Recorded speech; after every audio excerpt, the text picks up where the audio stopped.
Hello guys, welcome to creative tuition class. Guys, यदि आप इस चैनल पर नए हो और आपने अभी तक चैनल को सब्सक्राइब नहीं किया तो चैनल को सब्सक्राइब जरूर करें और बेल आइकन का बटन जरूर दबाएं ताकि जो भी वीडियो है उसकी नोटिफिकेशन आपके पास जल्द से जल्द पहुंच जाए। तो स्टार्ट करते हैं। वो है वीडियो जो लेकर आए, वो है बाल विकास। कि बाल जो है उसका विकास कैसे होता है, चाइल्ड डेवलपमेंट। तो इसमें सबसे मेन कि मनुष्य के जन्म से लेकर किशोर अवस्था तक जो भी परिवर्तन होते हैं, जो भी बदलाव होते हैं, चाहे वो जैविक हो या मनोवैज्ञानिक हो, उन बदलावों को बाल विकास, चाइल्ड डेवलपमेंट कहते हैं। तो सबसे मेन कि जब वह धीरे धीरे निर्भरता से अधिक स्वायत्तता की ओर बढ़ता है। तो जब क्या होता है, वो निर्भरता मतलब किसी के ऊपर डिपेंड है, अब वो खुद डिपेंड होना सीख जाता है, तो वो बाल विकास के अंतर्गत आ जाता है और उसके अंदर एक तरीके का विकास होना शुरू हो जाता है। नेक्स्ट स्टेज में विकास के सिद्धांत। अब बालक के विकास के सिद्धांत हैं क्या, तो उसके ऊपर मैं आपको बताऊंगा और उसको प्रभावित करने वाले कारक हैं कि बालक विकास जो है, चाइल्ड जो डेवलपमेंट है, उसको प्रभावित कौन करता है, इफेक्ट कौन डालता है। सबसे मेन तो सबसे पहले सिद्धांत। पहले जो है विकास की दिशा का सिद्धांत। विकास की दिशा का सिद्धांत मतलब थ्योरी ऑफ डायरेक्शन डेवलपमेंट। जो भी एक तरीके से दिशा का सिद्धांत है कि जो व्यक्ति बालक का जो विकास जो होता है वो एक तरीके से सिर से पैर के तक होता है। मतलब कि जो भी डेवलप होता है बालक, वो सिर से पैर तक होता है। इसमें सब आपको ये बताना है। नेक्स्ट है निरंतर विकास का सिद्धांत, थ्योरी ऑफ कंटिन्यू जो डेवलपमेंट है। इसमें सबसे मेन क्या है कि जो बालक है उसका निरंतर विकास होता रहता है। तो ये इसके सिद्धांत के अंदर आपको बताना है। नेक्स्ट, बालक की गति में व्यक्तिगत भिन्नता। जो भी डिफरेंस पाया जाता है, मतलब कि एक व्यक्ति, जैसे बालक का विकास है, वो दूसरे बालक के विकास से भिन्नता एक तरीके देखने को मिलती है, डिफरेंस देखने को मिलता है कि एक बालक का विकास एक अलग तरीके से हो, दूसरे व्यक्ति बालक का विकास दूसरे तरीके से हो रहा है। नेक्स्ट, इसमें विकास का क्रम सिद्धांत। जो भी एक तरीके से सीक्वेंस वाइज एक तरीके से डेवलप होता है, तो ये क्रम वाइज होता है कि इस एज में कितना विकास हुआ, दूसरी एज में कितना विकास हुआ, तीसरी एज में कितना विकास हुआ। तो ये सीक्वेंस वाइज एक तरीके से, सीरियल वाइज एक तरीके से विकास को देखा जाता है इसके अंतर्गत। नेक्स्ट है परंपरा संबंधों का सिद्धांत। परंपरा मतलब जो भी रिलेशन एक तरीके से होते हैं परिवार से संबंधित, तो उसके सिद्धांत पर एक तरीके से विकास होता है। जैसे कि बालक का जो विकास है घर में, जैसे कि परिवार में जिस तरीके से व्यक्ति का रंग रूप है, तो उसके आधार पर मतलब बालक का रंग रूप जो है उसके आधार पर एक तरीके से निश्चित होता है। नेक्स्ट, इसमें वंशानुक्रम वातावरण का सिद्धांत।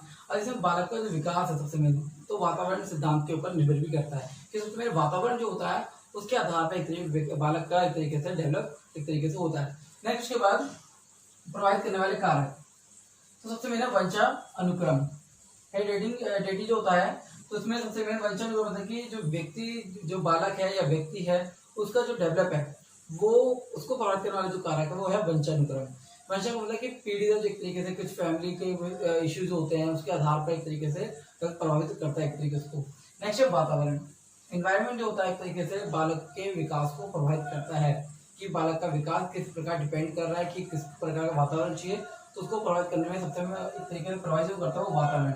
आहार मतलब न्यूट्रिशन, कि बालक को न्यूट्रिशन जो आहार है वो कैसा मिल रहा है। यदि एक बालक को कम आहार मिल रहा है तो उसको डेवलप में एक तरीके से बाधा उत्पन्न होती है। नेक्स्ट, उसके बाद होता है रोग, डिजीज होते हैं, जो भी रोग होते हैं उसके आधार पर एक बालक विकास में एक तरीके बाधा उत्पन्न होती है।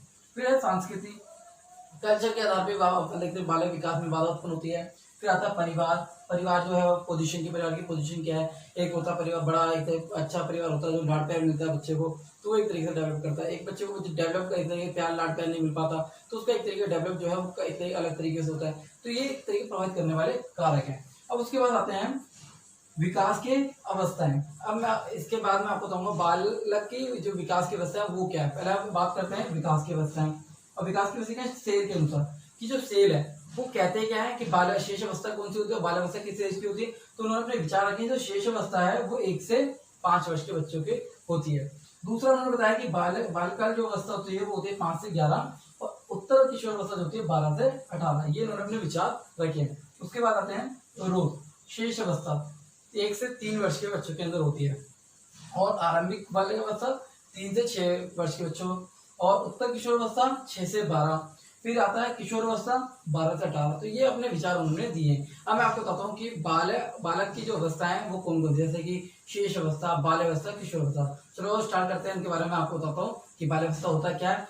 बात करते हैं शेष अवस्था और बाल अवस्था। शेष अवस्था मतलब जो होता है इन्फेंसी और चाइल्डहुड जो स्टेज होती है वो होती क्या है, कितने से कितने तक की एक तरीके की अवस्था होती है, और इनकी विशेषता क्या है। तो पहले बात करते हैं हम शेष अवस्था। इन्फेंसी जो है यह जीवन का एक तरीके से महत्वपूर्ण काल माना गया है। तो ये जो शेष अवस्था एक तरीके जीवन को एक तरीके से महत्वपूर्ण काल माना है।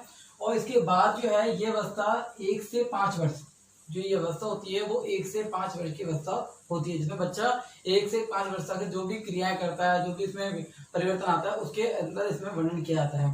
तो इसमें सबसे मैंने कि क्रो एंड क्रो जो कहते हैं वो कहते हैं कि 20वीं शताब्दी जो है 20th सेंचुरी है वो एक तरीके से बालक की सेंचुरी माना है उन्होंने, क्योंकि बालक की शताब्दी है। तो 20वीं शताब्दी को बालक की शताब्दी माना उन्होंने। और विशेषता क्या है, शारीरिक विकास तेजी से होता है, जो भी बॉडी डेवलप है वो तेजी से होती है। उसके बाद मानसिक क्रियाओं की तीव्रता, जो भी मेंटली जो एक्टिविटीज है वो एक तरीके से वो तेजी से बढ़ती हैं। उसके बाद आता है जैसे कि इसमें आता है कि आपका आ गया खेलना, कूदना, फेंकना, ये सारा एक तरीके से मानसिक क्रियाओं से संबंधित है, सोचना और एक जिज्ञासा प्रकट करना। फिर इसके बाद है सीखने की प्रक्रिया तेज, जो भी लर्निंग पावर है एक तरीके से इसमें तेज होती है बच्चे की इस एज में। नेक्स्ट दूसरों पर निर्भर, क्योंकि जो शेष अवस्था जो होती है, इसके जो भी शेष अवस्था के बालक होते हैं 1 से 5 वर्ष के जो बालक होते हैं उनमें जो एक तरीके से डिपेंड दूसरों पर होते हैं, वो खुद पर डिपेंड होता है, दूसरों पर डिपेंड होकर अपना कार्य एक तरीके से करते हैं। नेक्स्ट नैतिकता, मतलब मॉरलिटी जो होता है एक तरीके से उसका अभाव है, जैसे नैतिकता और अनैतिकता, उचित और अनुचित, इनके एक तरीके को पता नहीं होता। नेक्स्ट उसके बाद संवेगों का प्रदर्शन। संवेग मतलब एक तरीके होता है कि क्रोध, प्रेम, घृणा, ये इसके अंदर बालक के अंदर एक तरीके से विकसित होती है। उसके बाद आता है जिज्ञासा, कि बच्चों के अंदर जिज्ञासा जो होती है वो एक तरीके से तेजी से बढ़ती है। नेक्स्ट उसके बाद है वाटसन, जो कहते हैं वो शेष अवस्था में सीखने की सीमा जो है, विकास जो है, मानसिक विकास जो है वो दूसरी अवस्था से कहीं अधिक ज्यादा इस अवस्था में होता है। अब बात करते हैं बाल्यावस्था, चाइल्डहुड एज जो है वो होती क्या है।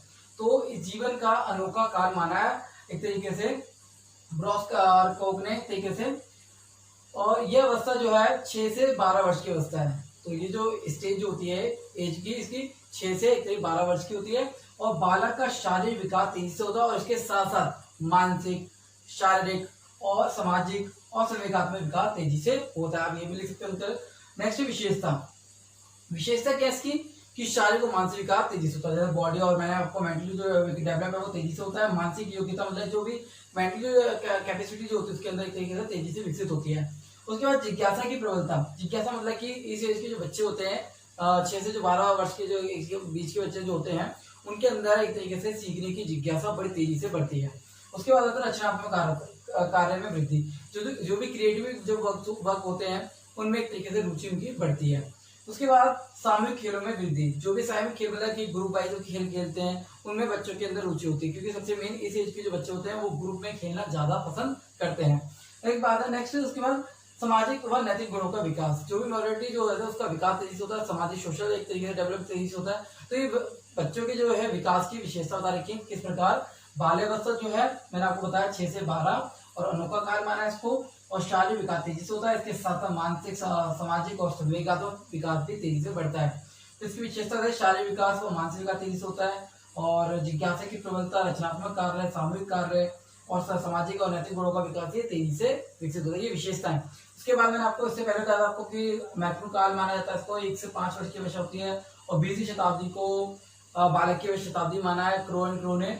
और शेष जो विशेषता की शारीरिक विकास तेजी से, मानसिक क्रियाओं की तीव्रता, सीखने की प्रक्रिया, दूसरों पर निर्भर, आत्मनिर्भर मतलब नैतिकता का अभाव, ये सारी इसकी विशेषताएं हैं। तो स्टूडेंट ये जो मैंने बताया आपको शेष अवस्था और बाल्यावस्था। अब बताता हूँ मैं आपको किशोर अवस्था। अब बात करते हैं किशोर अवस्था की। किशोर अवस्था इसको बोलते हैं टीन एज। इसमें सबसे महत्वपूर्ण क्या होता है, तूफान की एक तरीके से अवस्था इसको माना है। मैं आपको बता दूं कि ये तनाव और तूफान व क्रांतिकारी अवस्था है, क्योंकि जब ये स्टेज आती है तो बालक के अंदर कई परिवर्तन देखने को मिलते हैं। एक तरीके से के अंदर क्रोध आने लगता है, स्वतंत्र रहना पसंद करता है, यदि कोई एडवाइस देता है तो एडवाइस सुनना पसंद नहीं करता। तो ये एक तरीके से टीन एज इसको माना है। और इसमें यह अवस्था जो है 13 से 18 वर्ष या इसको 19 वर्ष भी एक तरीके से कहते हैं, जो 13 से 18 वर्ष की एक तरीके से अवस्था होती है। और यह मानव जीवन की अस्थिर और स्पष्ट अवस्था होती है। और अस्पष्ट अवस्था इसलिए कहा है क्योंकि एक तरीके से क्लियर नहीं होता कि बच्चे एक तरीके बालक जो है वो किस प्रवृत्ति की ओर जा रहा है। तो नेक्स्ट इसमें कल्पनाशील और परिवर्तनशील, कि वो एक तरीके से जो बालक होता है वो कल्पनाशील हो जाता है और एक तरीके से एक परिवर्तनशील एक तरीके देखने को मिलता है इसके अंदर। तो विशेषता क्या है इसकी, शारीरिक परिवर्तन जो है सबसे मेन जो आता है इसमें आपको दो ही बताऊंगा मैं, शारीरिक परिवर्तन और एक मानसिक परिवर्तन। शारीरिक परिवर्तन क्या है, जिसमें भार, ऊंचाई, जो भी हाइट है, वेट है, वो एक तरीके से एक परिवर्तन देखने को मिलता है कि किस प्रकार हाइट में वृद्धि हो रही है और किस प्रकार एक तरह वेट बढ़ रहा है कि नहीं बढ़ रहा, तो उसमें एक तरह परिवर्तन देखने को मिलता है। नेक्स्ट है लड़कों की आवाज जो है, सबसे मेन इसमें आपको जो शारीरिक परिवर्तन होता है, इसमें लड़कों की आवाज जो होती है एक तरह भारी होती है और जो लड़कियों की जो आवाज होती है वो एक तरीके से मधुर होती है। इसके बाद आते हैं दाढ़ी और मूछें आना, जो भी एक तरीके से ये एज होती है तो लड़कों के एक तरीके मुंह पर एक तरीके दाढ़ी मूछें एक तरीके से आने लगती हैं। उसके बाद है बालिकाओं का शारीरिक जो विकास जो है वो लड़कों की अपेक्षा सबसे पहले या अधिक सबसे पहले मतलब शीघ्र हो जाता है। तो आपको इसमें बता दो जो बालिकों का शारीरिक जो विकास है वो बालकों के से अपेक्षा शीघ्र होता है, मतलब पहले होता है, जल्दी होता है। नेक्स्ट है इसमें मानसिक विकास जो है, किशोर स्वतंत्र रहना पसंद करते हैं। जैसे कि मानसिक विकास जब होता है, परिवर्तन जब होता है तो बालक जो है वो स्वतंत्र रहना पसंद करता है। नेक्स्ट है व्यवसाय चुनना, कि एक तरीके से वो अपना व्यवसाय भी चुन लेता है, एक तरीके से घूमना फिरना उसको पसंद होता है, तो एक तरीके से वो अपना एक तरीके परिवर्तन देखने को मिलते हैं। नेक्स्ट है बुद्धि का विकास। अब इसमें सबसे मेन क्या होता है मानसिक विकास में कि जो बालक जो होता है 13 से 18 वर्ष के जो बालक होते हैं वो उनके अंदर क्या होता है, बुद्धि का विकास जो तेजी से होता है। फिर अपराधी प्रवृत्ति की ओर झुक जाता है। अपराधी प्रवृत्ति मतलब कि गलत तरीके से काम कर जाता है, उसकी एक प्रवृत्ति एक तरीके से चेंज हो जाती है। तो कुछ बालकों में देखने को मिलता है, कुछ बालकों में देखने के लिए नहीं मिलता ये भी, मगर एक प्रवृत्ति देखने को मिलती है कि वो अपराधी तरीके से प्रवृत्ति की ओर झुक जाता है। तो ये जो था वो था किशोर अवस्था, इसको टीनेज भी कहते हैं। और मैंने आपको बताया क्रांतिकारी की अवस्था से माना क्योंकि वो अपराधी प्रवृत्ति की ओर झुक जाता है।